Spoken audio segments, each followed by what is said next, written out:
Hey, Luke! Push the start button so we can watch the rest of the video. Oh yeah, so I can find out how it started. Born in Newark, New Jersey. My mother moved to East Orange, New Jersey, a neighboring suburban town. At that time, East Orange was voted the cleanest city in the United States 2 years running in Life magazine, so it wasn't a ghetto situation by any means. Ultimately, my mom and my sister and my brother-in-law and I and my stepdad were able to buy a home. So I knew what it was to grow up having my own room. My mother was a domestic. That is, she made her living cleaning other people's houses. Ultimately, well into her 50s, she went back to school and got a degree in, she went to work at the Veterans Administration Hospital and in the capacity of a dietitian. Okay, so, but she was a very, very, she was an incredibly strong woman. 4'11.5", but if you got on the wrong side, she was like Shaquille O'Neal on steroids. I mean, she was absolutely fearless. And the only time I ever saw my mother break down and cry was when I was much, much younger and we'd gone through a pretty severe drought, financial drought. There was no food in the house. And I just said, "Mom, I'm hungry." And she broke down and cried and said, "Well, Sonny, that's my family name.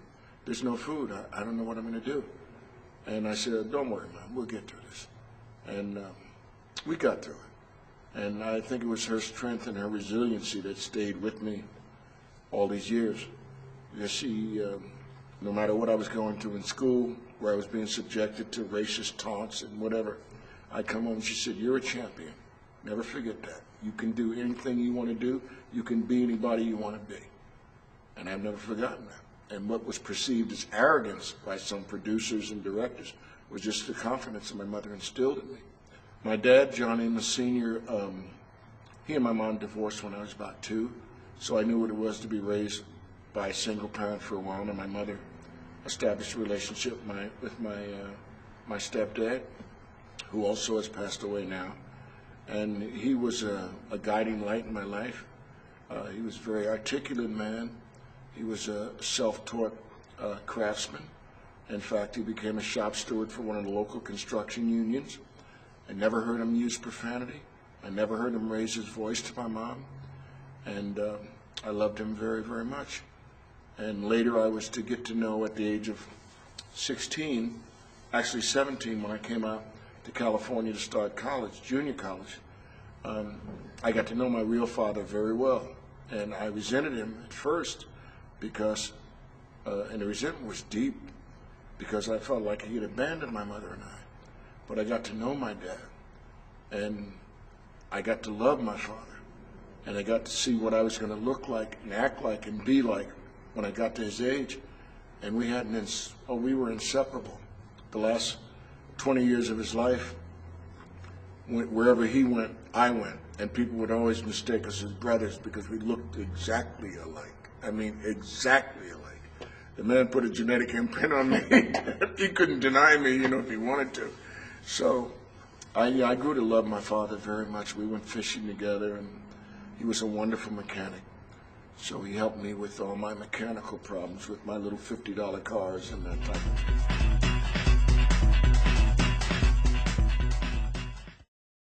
I had the potential to be a much better student than I was. I was a problematic child. I had a lot of issues. I had the issues of being one of only 3 black children in the school and being subjected to all the concomitant racial taunts, etc. But I got over that. The way I got over it, after I had my fill of physical confrontations with less sensitive kids, I began to develop a sense of humor. I said, I can't fight the world. Let me see if I can make them laugh. So I became known as a jokester, and even the kids that hated me because of the color of my skin, they'd gravitate because they knew I always had a good story to tell, or I was going to do a good practical joke. I keep them cracking up. Got me kicked out of school a number of times, but that was part and parcel. Bullied? Nobody bullied me. But I had a short fuse, and when they had pushed the envelope a little bit too far, I wasn't the most diplomatic guy in the world. I didn't mind snatching him in the collar and beating the hell out of him. So it got me kicked out of school a few times. I was a good-sized kid for my age. I matured physically a lot faster than a lot of the other kids. So, but I got away from that. I got away from physical retaliation and began to rely on my wits and my sense of humor more so. I guess my favorite teachers were those teachers that appreciated my sense of humor and encouraged me to write, to become a cartoonist on the high school newspaper, to express myself creatively. And I was in a high school play, and that was the beginning of, I guess, the beginning of my acting career. We did a play called The Man Who Came to Dinner, an old American classic, and I played a convict in the play, complete with the striped uniform and that. And that's in my high school yearbook, so I always point to that and say it's my first performance. There was Mr. Wolverton, who was my history teacher, Mr. Bisadecki. I think my favorite teacher, though, was Miss Archambault, my English teacher, because she taught me how to appreciate, she gave me a great appreciation for the written word. I learned terms that I'd never thought I would ever use, iambic pentameter and the meter of words. But she introduced me to reading the classics, Moby Dick and Macbeth and books. Books became my refuge. The teachers I did not like were those teachers who obviously were part and parcel of the system that was, quite frankly, there to tear me down and to tear down my confidence because of my race. And I vividly remember one teacher, and I will name her. I think she's deceased now, and if she is, then so be it. Miss Barton, the music teacher. In this school, Columbian Junior High School in New Jersey, we had a large auditorium where, you know, the children would gather once a week for a large auditorium program. And in those days, it would flash the lyrics to whatever song we were all supposed to sing up on the board, you know, up on a big screen, rather than above the stage. And the particular song she wanted us all to sing that day was Old Black Joe. And I wouldn't sing it. I wouldn't open my mouth. So I don't know if you've ever been embarrassed publicly or not, but any of the children who are watching, I was in a situation where we had 400 kids in the auditorium, and all 399 of them were looking over the balcony or turning around when she said, "John Amos, you are not singing. Now you're either going to sing this song or I'm going to send you to the principal's office." I didn't sing the song. She sent me to the principal's office, and he didn't know what to do. I mean, he didn't want to reinforce her convictions. So he said, "Well, I guess I'll have to call your mom. It's the biggest mistake he ever made."